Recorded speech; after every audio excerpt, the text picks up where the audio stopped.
बिस्मिल्लाहिर्रहमानिर्रहीम। अस्सलाम वालेकुम माय यूट्यूब फैमिली, क्या हाल चाल है सबके। उम्मीद है कि आप सब लोग ठीक ठाक होंगे। अल्हम्दुलिल्लाह मैं भी ठीक ठाक हूँ। तो इधर जी मैं बना रही थी नाश्ता, इसको बोलते हैं मिस्सी रोटी। तो इसकी जो डो है वो अम्मी ने बनाई थी, तो मैं इधर रोटियां बना रही हूँ। इसकी जो डो है इसमें बहुत सारी चीज़ें डलती हैं। इसमें वो कोई भी दाल हो जाए, स्पेशली इसमें ना मूंगी मसूर की जो दाल है ना वो ही डलती है। लेकिन इसमें जो थी मूंगी मसूर की दाल भी अम्मी ने डाली है, और चने की जो दाल बची हुई थी वो भी इसमें डाल दी थी। इसमें प्याज और सब्ज़ मिर्चें, सूखी मेथी, फिर इसमें सूखा वो क्या कहते हैं धनिया, नमक, मिर्च, सब्ज़ मिर्च, इस तरह ये सारी चीज़ें डाल के ना अम्मी ने आटे में, और ये आटा जो था वो मिक्स कर लिया था और उसको फिर पानी के साथ गूंद लिया था। यकीन करें इतनी ये सॉफ्ट रोटी बनी थी और इतनी मज़ेदार थी ना, दिल कर रहा था कि बार बार इसको ही बस खाते जाएं। अम्मी इतने दिनों से मुझे कह रही थी कि जो लेफ़्ट ओवर दाल पड़ी हुई है उसका आटा गूंदना है और उसकी रोटियां बनानी है। मैं अच्छा अच्छा किए जा रही थी तो आज फाइनली वो दिन आ ही गया कि आज जो है वो रोटियां बन ही गई। तो ये है जनाब इसकी डो, जो कि सारे इंग्रेडिएंट्स वगैरह डाल डूल के आटा जो है वो गूंदा हुआ है। मैंने सोचा आप लोगों को ये भी दिखा ही दूँ। तो नाश्ता बनाने के बाद सबसे पहले मैंने किया नाश्ता। जब मैं नाश्ता कर रही थी तो बच्चे खेल रहे थे रूम में ही, तो मुझे आज इतनी खुशी हुई जब मैंने देखा जुहान को आज फर्स्ट टाइम चलते हुए। ये ऐसे ही ना खाना खा रहे थे तो ये बार बार खड़ा हो रहा था, थोड़ा थोड़ा चलने की कोशिश कर रहा था और गिर जाता था, फिर थोड़ा थोड़ा उठता था, चलता था और गिर जाता था। मुझे इतनी खुशी हुई माशाल्लाह, इतने दिनों से इसका वेट कर रहे थे कब चलेगा कब चलेगा। फिर जैसे ही इसने चलना स्टार्ट किया मैंने इसकी थोड़ी सी वीडियो इधर रिकॉर्ड कर ली।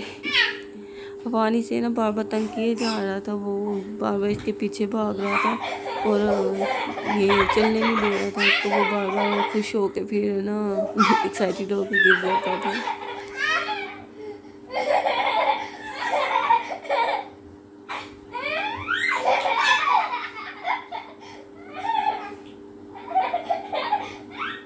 तो इधर जनाब नाश्ता वगैरह करने के बाद मैंने रूम्स की सेटिंग वगैरह की, सारी डस्टिंग वगैरह की, और तब तक फिर आंटी जो है हमारी हेल्पर वो भी आ गई थी, उन्होंने आके सफाई वगैरह कर दी। तो उसके बाद जी हम धो रहे थे चारपाई। चारपाई ने इतना हमें खपाया। आंटी जो है वो अपनी तरफ से तो बेचारी पूरी कोशिश कर रही थी कि चारपाई जो है वो वॉश कर लें, लेकिन उनसे सही तरह वॉश नहीं हो रही थी। तो फिर आंटी इधर रेस्ट कर रही थी, चाय पी रही थी, तो मैंने कहा चलो उतनी देर मैं चारपाई जो है वो वॉश कर लेती हूँ।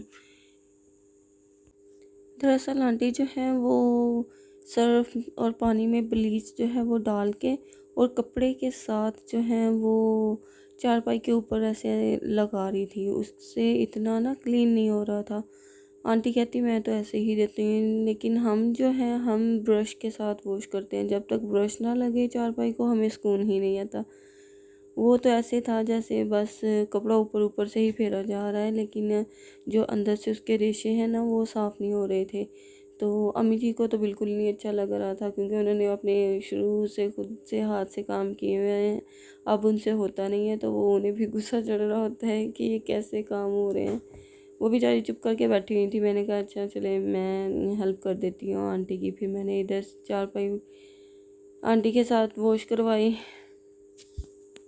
अच्छा मेरा ना ब्लीच के साथ इतना अच्छा कोई एक्सपीरियंस नहीं है, मैंने कभी ब्लीच जो है ना वो इतनी यूज़ नहीं की, और स्पेशली जो चारपाई है उसके लिए तो कभी भी यूज़ नहीं की। मुझे लगता है कि जैसे ना उसका चारपाई का जो कलर है ना वो जो था वो उतर जाएगा, जैसे फैब्रिक का कलर उतर जाता है ना ब्लीच लगने से, इसी तरह मुझे था कि चारपाई का ना कलर जो है वो उतर जाएगा। अच्छा आप लोग इधर मुझे ज़रूर बताइएगा कि ये जो ब्लीच है वो चारपाई के लिए इस्तेमाल करनी चाहिए कि नहीं। इधर मैं बच्चों के लिए बना रही थी चिप्स, और ऐसा तो हो ही नहीं सकता जब चिप्स बन रही हो और किसी के मुंह में पानी ना आए। जब भी मैं चिप्स बनाती हूँ तो सारे मांगना शुरू कर देते हैं। फिर मैंने सबके लिए इधर चिप्स बनाई और साथ में मैंने जो चिकन है वो फ्राई कर लिया था। अच्छा, इधर जो चिकन की रेसिपी है ना वो बहुत ही सिंपल है। मैंने चिकन को वॉश करके और एक कंटेनर में डाल दिया था और उसमें जो पानी है ना वो कंटेनर में डाल दिया, इतना डाल दिया था कि चिकन जो है ना वो सारा उसमें डिप हो जाए। और उसमें मैंने डाला क्या था, नमक, मिर्च और सोया सॉस, ये तीनों चीज़ें डाल के और मैंने इनको 24 आवर्स के लिए रख दिया था फ्रिज में। आप लोग इसको नीचे वाले पोर्शन में भी रख सकते हो, ऊपर वाले में भी, लेकिन मैंने ऊपर वाले में रखा था ताकि नीचे वाला ना जो पोर्शन है उसमें ख़राब ना हो जाए। तो ऊपर वाले पोर्शन में रखने की वजह से ये था थोड़ा फ्रीज़ हो गया था, इसको मैंने पहले ही निकाल के रख लिया था। और इसमें बाद में हमने क्या करना है, कॉर्नफ्लोर लेके उसमें हमने इनको चिकन को डिप करना है और बाद में फिर हमने इसको पानी में डिप करना है और बाद में एक दफ़ा फिर इसकी कोटिंग जो है वो कॉर्नफ्लोर के साथ करनी है और इसको जो है वो फ्राई कर लेना है। और यकीन करें इतना सॉफ्ट बनता है और टेस्ट इसका इतना रिच होता है ना कि इसको KFC स्टाइल चिकन जो है ना वो कहा जाता है। अच्छा, ये जो इधर रेड रेड इसका पानी है ना, ये इसका ब्लड नहीं है, ये जो नमक मिर्च वगैरह इसको लगाई हुई है ये उसका कलर था। आप लोग ये ना समझो कि ब्लड है और ऐसे ही डिप करके रखा हुआ है। इधर जो है अफ़ान के लिए और जुहान के लिए मैंने प्लेट जो है वो रेडी कर ली थी। और ये जो चिप्स है ये मैंने ठंडी हो गई थी तो मैंने इसको डबल फ्राई किया और इसकी जो शक्ल है वो इस तरह की थोड़ी होगी। और अब मैं बना रही थी रात में खाने के लिए आलू और गाजर का सालन। गाजर जो थी वो मैंने मसाला वगैरह भून के उसमें थोड़ा सा पानी ऐड करके गलने के लिए रख दी थी 1-2 मिनट के लिए। और बाद में मैंने इसमें आलू डाल के इसको भून के अच्छे से और इसको दम लगा दिया था।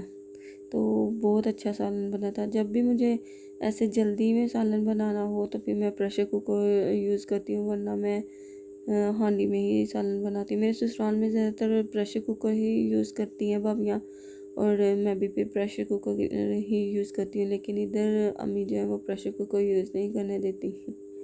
तो इधर ही वीडियो को करते हैं एंड अल्लाह हाफिज़।